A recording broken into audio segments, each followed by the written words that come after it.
I want to say African Americans or black people or whatever you want to call yourself, people of color in this country, don't be afraid. We cannot vote for people based on the color of their skin. We cannot vote for people based on their gender. We have to look at the truth. This war on drugs is killing our children, it's killing our families, it's killing our communities. This war on guns is killing our children, it's killing our families. There are too many nonviolent of our men sitting in prison. There are too many black women without husbands because young black boys are struggling in school. We need the education system turned back over to the states, and we need to get rid of these federal crimes so we can build our families back and love each other and take care of each other. Don't be afraid. Take a stand. Believe in the truth. If Ron Paul wasn't in this race, with more study, see, I just found out they said that Barack Obama was going to send 100,000 more troops. So he said that, I think, in March. So, and I'm really against the war. I have a 12-year-old son who's brilliant. I come from a family of veterans, so I don't have a problem with people fighting for their country, but we need to fight in just wars. So I can't say, because nobody matches Ron Paul. Nobody tells the truth as far as they know it. Well, yeah, I don't want to call them liars, but we're going to be tasteful here. But freedom is popular. I became a Ron Paul supporter in June, actually, and I started a meetup group. And we've just been sending out emails to our friends and telling them about the meetup and telling them how this man brings together people of all races, all socioeconomic backgrounds, all political affiliations, because freedom is truth and truth is power, and we can live and be free in this country. If we believe, we can. Congressman Paul, do you support a government program to stimulate the economy? Well, government program is too vague. What kind of a government program? If it's appropriating money and trying to stimulate that way and spend more money, no, that would be the wrong thing to do. But a government program of a reduced tax burden, yes, that would be. Also, to solve this problem, you have to understand why we're in a recession. I believe we're in a recession. I think it's going to get a lot worse. If we continue to do the wrong things that we've done in the past, that it's going to be delayed, just as what happened in the Depression. But you have to understand that overstimulation in an economy by artificially low interest rates by the Federal Reserve is the source of the recession. The recession has been predictable. We just don't know exactly when it'll come. But if you do the wrong thing, it's going to last for a long time. The boom period comes when they just pour out easy credit, and it teaches people to do the wrong things. There's a lot of malinvestment, debt that goes in the wrong directions, consumers do the wrong things, and businessmen do the wrong thing. So we have to attack this and understand the importance of Austrian theory of the business cycle. If you don't, we're going to continue to do this, and the longer you delay the recession, the worse the recession is. And we've delayed a serious recession for a long time. The housing market is already in depression. And a lot of people are hurting. The standard of living in this country is going down. Look at what's happening to the dollar. And what is being offered by the Federal Reserve and Treasury and everybody in Washington? Lower interest rates. Well, lower interest rates is the problem. Artificially low interest rates is the artificial stimulus which causes the bubble, which allows the inevitable recession to come. So what we need to do is deal with monetary policy and not pretend that artificial stimulus by more spending is going to help. That won't do one bit of good. Congressman Paul, can we go back to the Middle East? You have said the United States should not be trying to broker peace between the Israelis and the Palestinians. Should the president even be there today, sir? Well, if you followed my advice, yes, we wouldn't be there. We've been doing that for a good many years, and it hasn't seemed to come to success. No, I think if we weren't there, there'd be more incentives to come to a peaceful agreement. But we support both sides, you know, not only with the Palestinians, but the Lebanese and all the Arab nations. We support Israel, and we try to have this balance. But I think it'd be much better to have a balance by being out of there. And I think there would be a greater incentive for Israel and the Palestinian and all the Arab nations to come together and talk, because I think we get in the way too often of these. And besides, it's costing us a lot of money. It's costing us lives now. And it's time that we come to the point where we believe the world can solve some of their problems without us.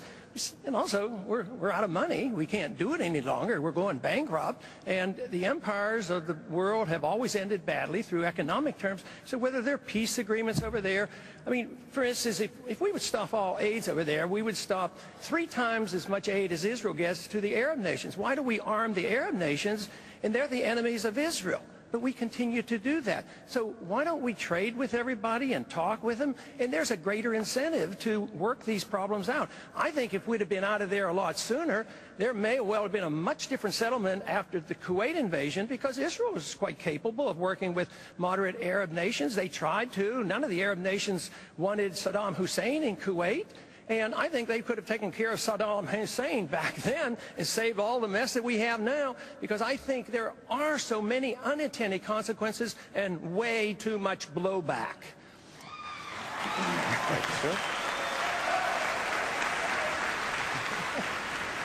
Could I just make a comment? I'm not interested in trading with Al-Qaeda. All they want to trade is burqas. I don't want to travel with them. They like one-way tickets.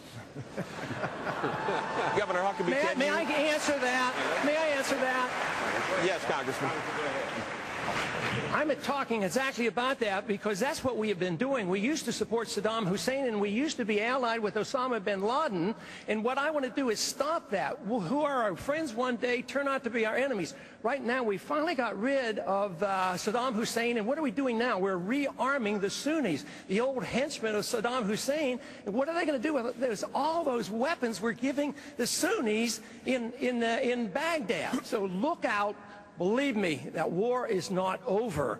And right now, they're demanding more troops in Afghanistan. And some people, like the senator, he thinks we should be there for 100 years if necessary. How can he commit the young people of this world 5 more generations to be in Iraq if it's necessary? I say it's time to come home. Senator McCain,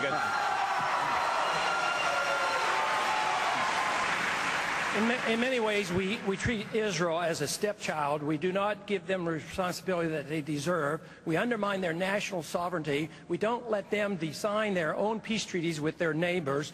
And then we turn around and say that when you want to do that, or you want to defend your borders, they have to check it out with us. I think Israel would be a lot safer. I made the point earlier. We give 3 times as much money to the Arabs. Why do we arm their enemies? So if you care about Israel, you should be against all the weapons that go to the Arab nations. And I just don't see any purpose in not treating Israel in an adult fashion. I think they'd be a lot better off. I think they one time in the 80s took care of a nuclear reactor in Iraq. I stood up and defended Israel for this. Nobody else did at that time. But we need to recognize they deserve their sovereignty just as we deserve our sovereignty. I believe if they assume more responsibility, there would be more peace there, and that there would be a lot less threat to us. And besides, we don't have any money to do this. We missed you. We'll extend this quickly. Congressman Paul, yet another question about electability. Do you have any, sir? There's always the question as to whether or not you are in fact viable. Your differences with the Republicans with the rest of the Republicans on this stage has raised questions about whether or not you can actually win the Republican nomination, sir. Well, we've only had 2 little primaries so far, so it's pretty premature to decide which one is going to be the candidate. But, you know, when you think about it, if you measured everything I've ever said, every vote I've ever taken against the Constitution, you know, I'm a strict constitutionalist. Are you suggesting the Republicans should write me off because I'm a strict constitutionalist? I'm the most conservative member here. I have voted, you know, against more spending and waste in government than anybody else. So you're suggesting that I'm not electable and the Republicans don't want me because I'm a strict fiscal conservative? Because I believe in civil liberties? Why should we not be defending civil liberties? And why should we not be talking about foreign policy that used to be the part of the Republican Party? Mr. Republican Robert Taft didn't even want us to be in NATO. And you're saying now that we have to continue to borrow money from China to finance this empire that we can't afford? Let me see if I get this right. We need to borrow $10 billion from China, and then we give it to Musharraf, who's a military dictator who overthrew an elected government, and then we go to war, we lose all these lives promoting democracy in Iraq. I mean, what's going on here? And you're saying that this isn't appealing to Republicans? Where did this come about? I think this is a Republican message. I defend the platform. It used to say we got rid of the Department of Education. It doesn't say that. Now, we as Republicans went and doubled the size of the Department of Education. So where have we gone? I think we've lost our way. And then the insinuation that I am less Republican because of that? Congressman Paul, to you, on the subject of one of the core debates in the party over social issues, gay marriage. You've been quoted as saying any association that's voluntary should be permissible in a free society, and you've expressed your opposition to a constitutional ban on gay marriage.